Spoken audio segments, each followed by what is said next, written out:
कण कण में भगवान। एक तपस्वी अपने उपदेश में शिष्यों से बार बार कहता था, कण कण में भगवान है।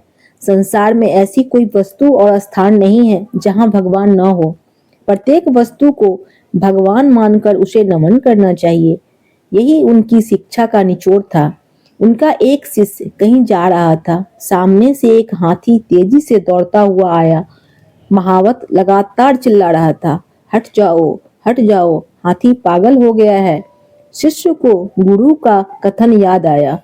वह वहीं खड़ा रहा, यह सोचकर कि मेरी तरह हाथी में भी भगवान का वास है। भगवान को भगवान से कैसा डर।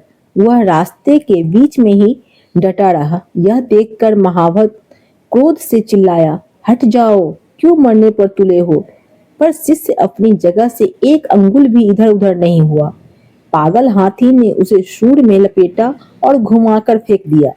बेचारा घायल शिष्य वहीं पड़ा कराहता रहा। पर उसे अधिक पीड़ा इस बात की थी कि भगवान ने भगवान को मारा। उसके सहपाठी उसे उठाकर आश्रम में ले गए। उसने गुरु से कहा, आप तो कहते हैं कि प्रत्येक वस्तु में भगवान है, देखो हाथी ने मेरी कैसी दुर्गति की है। गुरु ने कहा, यह सत्य है कि प्रत्येक वस्तु में भगवान है। निश्चय ही हाथी में भी भगवान का वास है, परंतु महावत में भी तो भगवान है। तुम उसकी चेतावनी सुनकर मार्ग से हट क्यों नहीं गए।